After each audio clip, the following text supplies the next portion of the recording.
Surat ini banyak sumpah lagi di dalamnya, ya. Surat yang justru menurut saya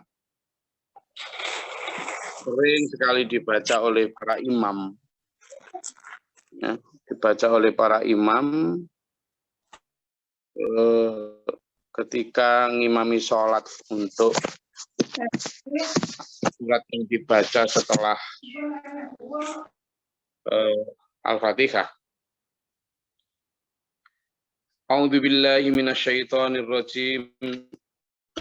Bismillahirrahmanirrahim. Asy-syams itu artinya matahari, ya.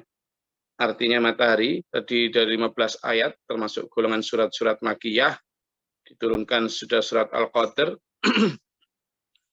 Dinamai surat Asy-syams diambil dari perkataan Asy-syams yang terdapat pada awal permulaan surat ini, ya. Ini juga nanti akan menceritakan tentang kaum Samud dan teman-temannya.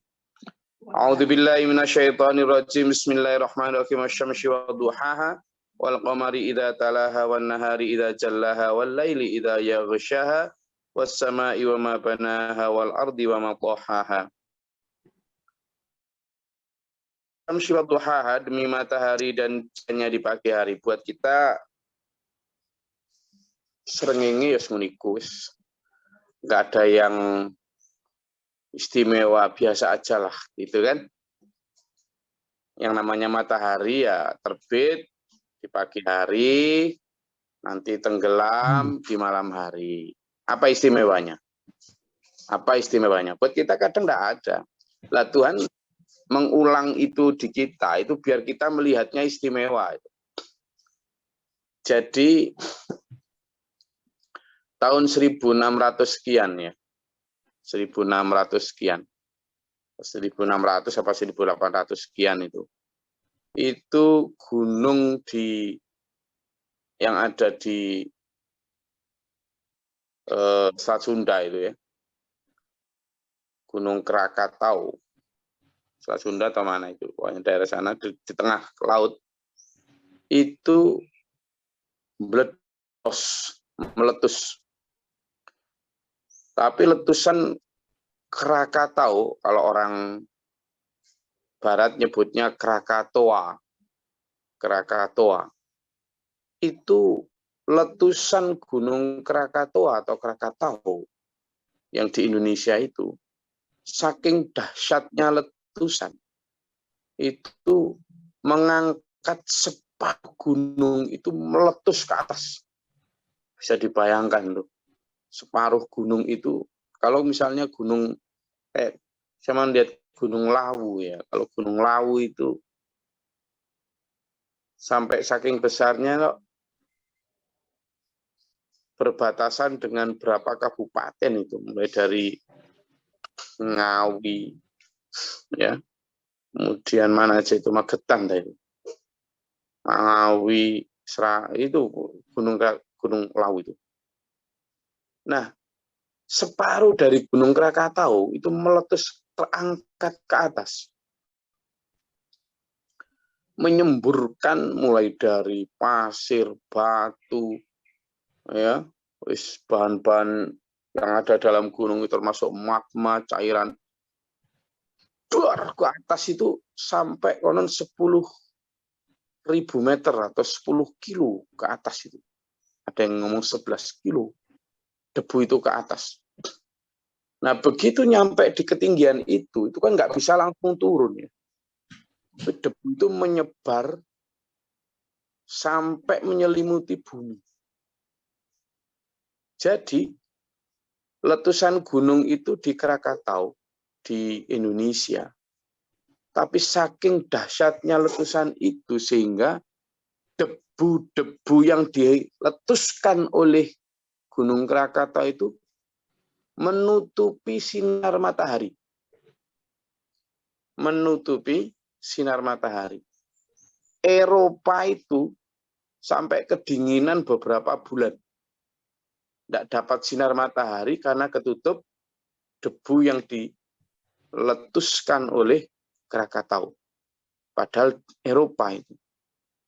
Sampai di beberapa negara itu gagal panen.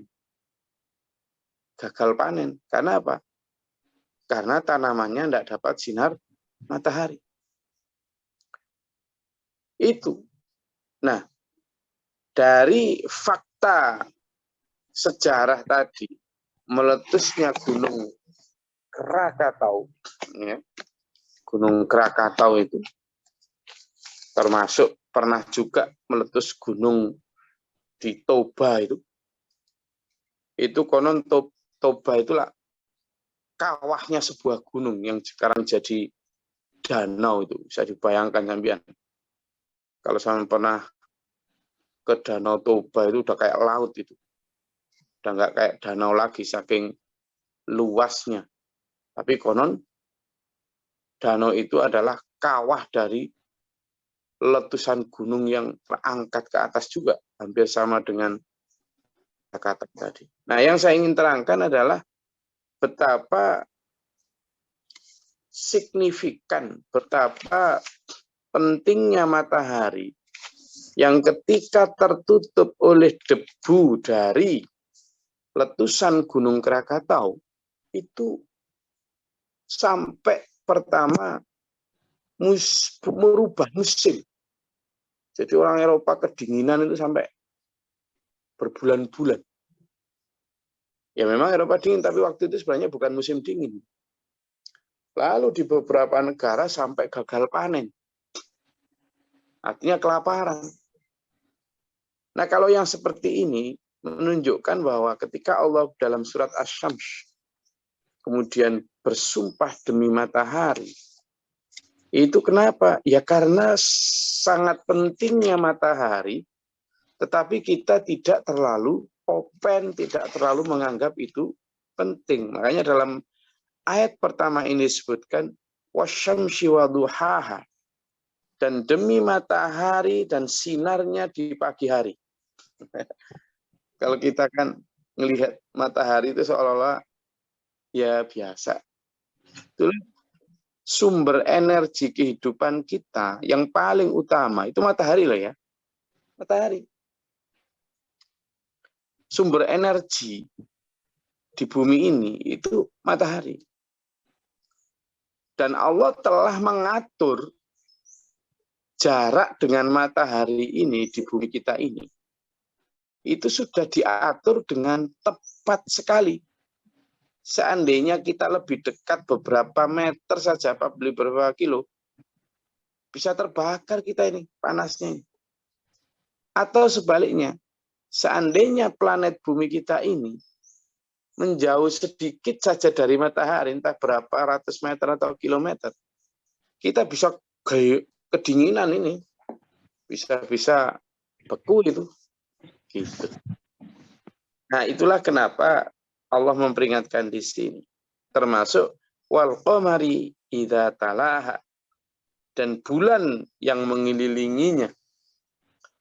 Kenapa Allah menciptakan bulan juga untuk mengelilingi kita, bumi ini? Planet sebagai satelit dari planet kita. Ada apa? Kenapa kok ciptakan bulan? Karena apa? Di Saturnus sana, planet yang gede itu, dia punya bulan tidak hanya satu. Dia punya bulan ada 3-4 gitu kalau nggak salah. Loh, kenapa yang di Saturnus dibikinkan Allah 4, tapi yang di bumi cuma dibikinkan 1? Itu pasti ada kalkulasi astronominya itu. Pasti ada kalkulasi arsiteknya itu. Gitu. Nah, kalau lihat itu dulur, maka kita diperintah Allah itu untuk memikirkan itu demi atau sebagai tools untuk kita kemudian subhanallah, maha suci engkau ya Allah. Begitu loh maksudnya. Termasuk wan nahari idza jallaha, dan apabila siang menampakkannya, walaili idza yaghshaha, kemudian nanti siang juga diselimuti lagi oleh malam. Kan gitu. Malam-malam yang gelap itulah ketika sudah ditutupi. Kan siang tadi terang, kemudian ditutupi oleh malam yang gelap. Wassama'i wa ma banaha, dan langit serta bagaimana membangun di atas itu. Hamparan planet bintang, hamparan tata surya dengan gugusan bintang di galaksi-galaksi sana. Wal ardi wa ma tahaha, dan bumi dengan hamparannya. Bumi yang kayak gini bulat, tapi kita nggak merasa seperti bulat, tidak. Sampai ada kelompok yang proklamirkan diri sebagai pemercaya flat earth itu, bumi datar itu. Karena menurut mereka bumi ini datar, flat. Padahal bumi itu bulat. Dihamparkan dalam arti apa? Kita ini loh, di bumi yang bulat ini, tapi oleh kuasa dan maha besarnya Allah, tidak pernah merasa di sebuah objek yang bulat, enggak. Tapi kita merasa seolah-olah hampar. Wa nafsi wa ma sawaha, serta jiwa dan jiwa demi jiwa yang serta penyempurnaan ciptaannya. Kemarin kita sudah bahas tentang betapa sempurnanya ciptaan Allah berupa manusia ini. Kalau sampean mau ya, sampean mau bertafakur di saja tentang bagaimana sempurnanya ciptaan Allah berupa manusia itu ya. Sama lihat.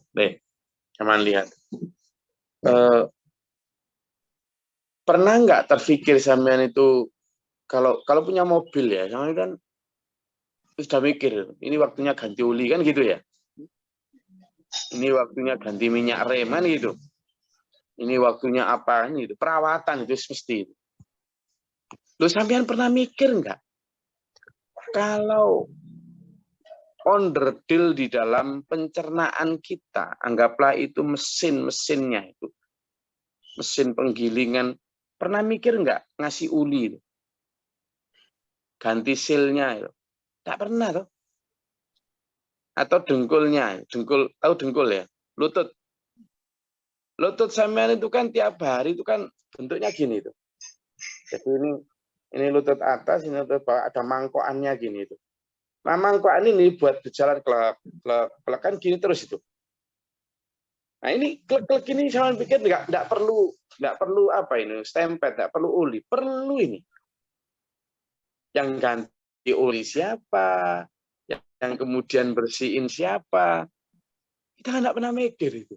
Make aja. Loh, itu yang kemudian Allah sering mengingatkan kita, termasuk dalam ayat ini, wa nafsi wa ma sawaha, demi jiwa beserta penyempurnaannya. Manusia yang diciptakan demikian dengan segala macam kesempurnaannya. Wow, luar biasa. Sekarang ini ya, manusia sudah katanya berhasil menciptakan humanoid. Apa humanoid? Human. Bikin robot tapi sudah sangat menyerupai manusia. Katanya. Sangat apanya. Meskipun dia sudah pakai AI atau Artificial Intelligence yang katanya sudah bisa lebih cerdas dari manusia. Tidak ada apa-apanya, Mas. Manusia itu tidak hanya dibekali Allah kecerdasan. Manusia itu dibekali Allah apa coba? Dibekali Allah perasaan. Ini yang bikin hebat manusia itu. Coba sekarang gini. Sampean lewat di depan orang. Atau sampean yang duduk di depan rumah gitu ya. Lalu ada orang lewat. Kemudian sampean ngomong. Kira-kira yang lewat gimana?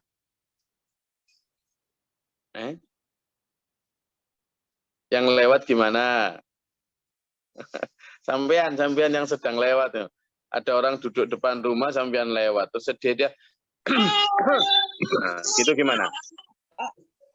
Langsung nengok, Gus. Oke. Lalu kalau kemudian di selain waktu sampean lewat depan rumahnya, terus dia gitu, gitu. Ini enggak ada bahasa, enggak ada kata-kata, cuma gitu. Kira-kira gimana Mas ya? Ya, mau Gus. Dia enggak perasaan sampean pas ada orang gitu di depan rumahnya, sama lewat terus dia gitu, gimana dia? Ya pasti tersinggung, Gus. Ngamuk. Lah kenapa tersinggung? Lah kenapa tersinggung? Kan ada perasaan, Gus. Loh, enggak, dia cuma kayak meremehkan gitu, Gus. Bisa jadi tadi di hidungnya ada semut. Bisa juga sih, Gus. Sekarang lagi, tambah lagi. Ya, tambah lagi. Sampean lewat depan rumah orang. Lalu dia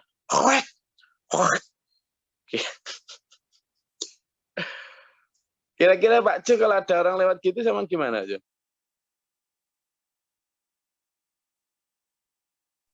Lempar sandal, Gus. Lah kalau yang lewat Mas Wahyu? Lah apalagi? Apa sih? Ya kan? Jadi itu yang tidak dimiliki oleh humanoid, meskipun artificial intelligence, AI yang sangat dibanggakan, tidak punya. Apalagi kalau perasaan dengan raut muka. Sampean baru tahu, kemarin itu saya sempat ke SPMA Malang. Nah, depannya SPMA Malang itulah ada sebidang tanah toh, yang konon dulu oleh seseorang yang punya tanah itu yang lagi itu sudah diwakafkan ke SPMA, bahkan sudah diserahkan sertifikatnya gitu untuk pengembangan pesantren. Nah, ternyata yang lagi ini meninggal itu. Karena yang lagi meninggal, kemudian istrinya ini setelah suaminya meninggal marah-marah, intinya enggak saya wakafkan, ngawur aja itu. Sana mana diambil lagi apa sertifikatnya. Ya kita ini enggak kesenangan dapat, ya diberikan aja gitu ya. Lah kemarin itu saya pas waktu mampir ke situ itu, saya sih belum enggak langsung ngobrol, tapi dengar katanya betapa mukanya apa segala macam itu sinis gitu. Saya berpikir, oh iya ya, manusia itu cukup dengan menampakkan muka saja kita sudah tahu apa sebenarnya yang dimaksud gitu ya. Nah, itu satu di antara betapa hebatnya ciptaan Allah tuh. Sekarang saya mau tanya, bapak-bapak ini, wahai bapak-bapak, sampean waktu dulu ketika jatuh cintrong sama bojo-bojo sampean itu, dulu itu karena apanya? Karena melihat senyumnya, karena apa coba? Waktu jatuh cintrong.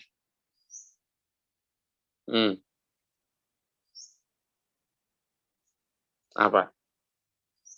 Sebelum ngomong. Apa coba? Katanya cinta itu dari mata turun ke hati. Terus turun kemana lagi setelah dari hati? Loh. Terus yang kedua, bapak-bapak, sekarang ibu-ibu. Ibu-ibu, waktu dulu bojo sampean ngomong seneng, sebelum ngomong seneng, dari mana sampean tahu kalau dia seneng? Dari mana? Dari sikapnya? Dari apanya? Dari sorot matanya, Gus. Wih, sorot mata. Dari apa lagi? Ayo, dari apa? Coba lihat. Betapa kuasanya Allah yang di sini disebut wa masawaha. Dari sorot matanya saja. Itu loh, sesama kita itu sudah tahu dia lagi marah, dia lagi benci, dia lagi enek, dia lagi bosan, dia lagi seneng, dia lagi charming, berbinar. Itu lo tahu. Luar biasanya Allah itu. Lah kayak gitu kok kita tidak kemudian Subhanallah. Gitu ya.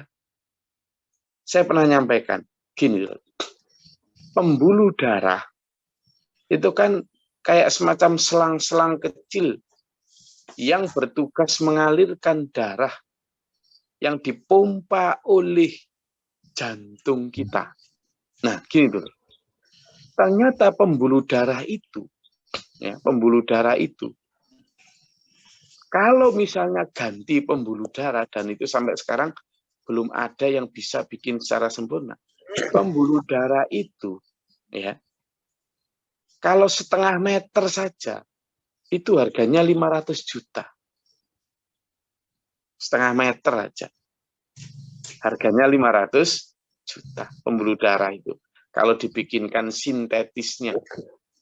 Loh, kita ini, dulur semua, kita ini ternyata punya sekian belas kilometer pembuluh darah. Kalau seandainya pembuluh darah itu direntangkan gitu, yang seluruh yang ada di tubuh kita ini. Itu. Jadi ada sekitar sekian belas kilometer. Gitu. Yang ada di tubuh kita ini. Bayangkan. Nah itu kalau misalnya kemudian kita disuruh beli gitu, gimana coba? Itu loh. Ayo harus kita jadi semacam peringatan kita. Itu. Saya ingin menunjukkan kesampaian sebuah gambar ya. Sebuah gambar tentang betapa rumitnya yang saya maksud dengan pembuluh darah tadi ya. Ini coba Bapak Ibu perhatikan di layar Bapak Ibu sekalian. Ya. Nah, ini dulu. Ini adalah gambar, ini tuh pembuluh darah. Pembuluh darah. Ya. Itu pembuluh darah yang apa ya? Nah, ini. Ya, ini. Ini tuh pembuluh darah dulu. Yang lembut sekali. Ini seluruh yang ada di seluruh tubuh kita sampai ke bawah. Lah kalau ini yang kita lihat ini dulu. Nah ini nanti dipompa oleh jantung ini, pompa oleh jantung yang ada sini ke seluruh tubuh. Belum kita bicara rumitnya. Kita baru bicara apa? Coba lihat di kepala ini. Ini penuh rapatnya pembuluh darah seperti ini dulu. Nah, sampai ke bawah ini, sampai di bawah. Jadi ini kalau istilahnya ini berukuran milimikron. Ini 1,5 meter saja. Itu loh harganya berapa? 500 juta. Lah kita ini, Bapak Ibu, punya sekian belas juta. Berapa sekian? Punya sekian belas juta kita ini. Sekian belas kilometer. Gitu loh. Sekian belas kilometer pembuluh darah itu. Lah kalau kemudian kita ini tidak bersyukur, subhanallah, kalau kita tidak bersyukur itu dosa. Ini ada satu saja yang macet, yang ada namanya penyempitan pembuluh darah itu, ya apa? Penyempitan pembuluh darah. Yang ini loh, ini kadang gini ini, ya yang di sini ini. Ini kalau ada yang sempit satu aja, ini kan jantung ini yang memompa. Nah ini belum kita bicara tentang jantungnya, yang kemudian saking hebatnya Allah bisa berdetak sepanjang puluhan tahun tanpa kita pernah merawatnya, dirawat oleh Allah. Ibaratnya maintenance-nya itu Allah semua. Nah, okay. Ini ya, sekian ini loh. Pembuluh darah itu ini loh. Kalau misalnya dibesarkan. Nah, pipa seperti ini. Itu nanti kalau penyempitan itu jadinya seperti ini. Lah ini loh. Jadinya ini. Kadang oleh lemak, kadang oleh apa. Nah, kalau yang masih bagus yang gini ini, lancar. Tapi karena kalau ada penyakit akhirnya penyempitan. Nah, kalau sudah terjadi penyempitan ini, itu yang sering terjadi kemudian ada stroke, ada serangan jantung, macam-macam itu. Lah kita diberi sehat, pembuluh darah kita yang entah triliunan harganya itu, lalu kita tidak menganggap Allah hebat, lalu kita tidak bersyukur atasnya, lebih jauh lalu kita tidak taat kepada Allah, padahal kita diberi sebagian ini yang diingatkan berkali-kali oleh Allah, wa nafsi wa ma sawwaha. Manusia itu loh, yang sudah tak bikinkan ukuran anatomi struktur yang begitu sempurna kok enggak kunjung beriman. Gitu loh, Dulur. Itu. Ya, jadi ayo kita pahami ayat-ayat Allah itu sebagai satu bukan hanya sekedar teks dari dari firman, tetapi di dalamnya itu kita refleksikan apa sih maksud Allah kok kemudian menunjukkan tentang matahari, tentang bulan, dan lain sebagainya. Besok insya Allah akan saya bawakan alat peraga untuk mengetahui betapa kecilnya kita di hadapan Allah bila di-compare dengan langit, dengan bulan, dengan matahari, dan planet-planet yang lain. Hari ini kita bicara tentang wa nafsi wa ma sawwaha, dan demi jiwa yang penyempurnaan ciptaan yang luar biasa itu. Oke. Saudara, monggo kalau ada yang mau ditanyakan atau dinyatakan silakan.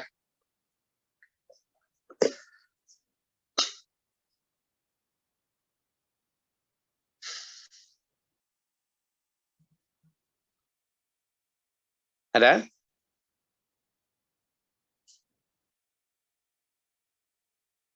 Oke, kalau tidak ada gini,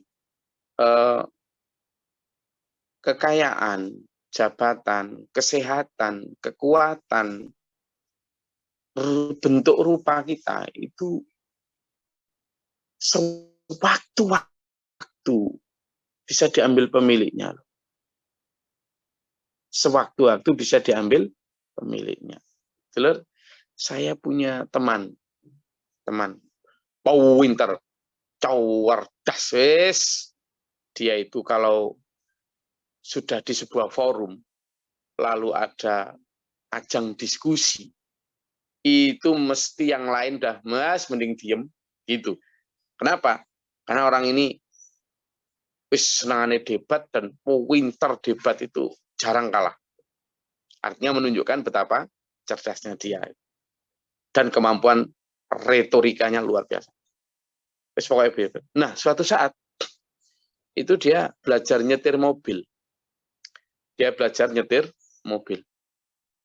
Ujuk-ujuk nyetir mobil itu sebenarnya dia nggak nabrak atau apa, tapi dia ujuk-ujuk entah gimana merasa apa, terus minggir dia. Minggir, terus di badan jalan gitu, di pinggir jalan gitu, minggir terus gitu set gitu, kayak nerawang gitu. Setelah itu kayak lemes, kayak mau pingsan, terus akhirnya sama keluarganya dibawa ke rumah sakit. Terus di rumah sakit itu ya biasa ya, kayak nggak sakit tapi ya lemes gitu. Tapi nggak banyak bicara. Lalu setelah secara fisik dinyatakan sembuh, tahu nggak apa yang terjadi sama dia? Hilang semua. Segala pengetahuan dia tentang politik, tentang ekonomi, padahal dia ahli tentang perdebatan tentang agama, hilang semua. Jadi dia itu hanya mengingat sesuatu yang sifatnya dasar-dasar aja.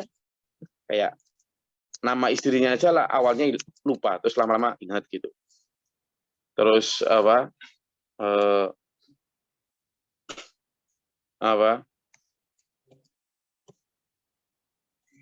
hanya ingat sama ya pelajaran-pelajaran paling dasar, tetapi sesuatu yang sifatnya hilang semua dia. Hilang semua. Lah saya jadi mikir, loh. Ini jangan-jangan kayak semacam kadang HP atau komputer terus ada kabel atau sirkuitnya yang putus gitu mungkin. Iya, saya jadi berpikir, ya Allah, betapa luar biasanya engkau gitu ya. Gitu. Itu jadi sampai sekarang ya kemudian kalau jadinya kayak orang lengah gitu. Itu. Nah, ini menunjukkan bahwa kecerdasan, kepandaian, apalagi cuma harta, itu sangat-sangat mungkin diambil Allah sewaktu-waktu. Harta bisa entah karena kebakaran, entah karena hilang. Teman tahu nggak bahwa si Jack Ma beberapa waktu yang lalu itu ujuk-ujuk kehilangan duit ratusan triliun. Jack Ma itu kehilangan duit ratusan triliun. Temennya juga orang terkaya di Cina itu dalam satu malam kehilangan puluhan triliun. Triliun bukan miliar, bukan juta, triliun. Nah kalau saya dan Saman kehilangan beberapa juta gitu, pusing tuh. Iya tuh. Nah ini triliun. Artinya apa? Allah mengambil itu mudah sekali. Apalagi kesehatan, apalagi kecerdasan, apalagi cuma jabatan. Mau Saman perpanjang berapapun, kalau Allah berkehendak ngambil, ya ngambil. Sudahlah. Makanya masuk ke kita, kesehatan kita, jabatan kita, uang kita, apalagi cuma fisik kita, itu milik Allah. Nggak usah sombong. Bisa diambil sewaktu-waktu. Sampean ingat masih ada seorang artis yang juga binaraga itu loh. Yang kalau pas waktu talk show segala macam suka bawa barbel, ya kan? Masih ingat itu. Lah saya kaget. Lah kok terus kemudian entah karena sakit apa gitu, ketika sebelum meninggal, jadi kayak tinggal tulang belulang. Padahal dia binaraga. Tapi kalau Allah mau ngambil kebinaragaannya, kuatnya tubuh yang hebat itu, diambil dengan entah penyakit apa itu. Saya punya tetangga, itu orangnya kuat, besar. Maaf, badannya juga kulitnya hitam. Itu penuh bulu, pokoknya suaranya kuat lah, sangar pokoknya. Nah, saya itu kaget pas suatu saat diajak untuk nengok orang sakit itu. Rumah sakit, siapa sih? Tetangga kita, terus diajak, saya begitu masuk. Saya itu loh nggak mengenali. Nggak mengenali dulu. Kenapa? Kurus ceking matanya, aduh. Siapa? Ini Mas ini gitu. Ya Allah. Kalau Allah mengambil sesuatu itu. Demikian pula ada orang paling kaya di kami itu. Dulu kalau saya kecil itu nonton TV ya di tempatnya dia karena nggak ada TV lain itu. Nah sekarang itu ya satu di antara yang miskin. Itu. Jadi sudahlah. Ayo kita manfaatkan mumpung kalau ada kesehatan kita pakai untuk sebanyak-banyak ibadah. Mumpung kalau ada ilmu kita pakai untuk amalkan, sebarkan. Mumpung kalau ada harta, ayo kita benar-benar manfaatkan untuk bekal kita. Sehingga tidak sia-sia. Karena sewaktu-waktu diambil Allah, kita sudah selesai dengan tugas. Untuk apa? Itu semua diberikan kepada kita. Saya rasa itu kajian kita pada pagi hari ini. Semoga dulur-dulur dalam keadaan sehat walafiat, diberikan Allah kesehatan jasmani dan rohani, diberikan Allah rezeki yang halalan thayyibah, diberikan Allah keluarga yang sakinah mawaddah warahmah wa mardhatillah, dan diberikan Allah keselamatan dunia sampai akhirat nanti. Amin. Allahumma shalli wa sallim wa barik. Allahumma fil mu'minina wal mu'minat wal muslimin wal اللهم اهدنا فيمن هديت وعافنا فيمن عافيت وتولنا عليك وبارك لنا فيما اعطيت وقنا شر ما قضيت فانك تقضي استغفرك واتوب اليك والسلام.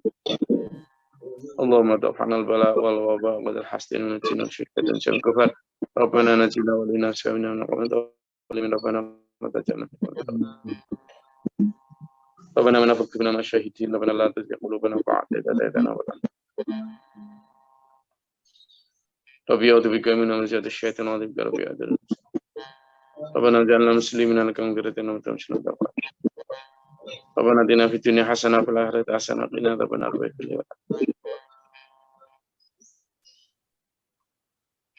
وأنا ربك رب العزة عما يصفون وسلام على المرسلين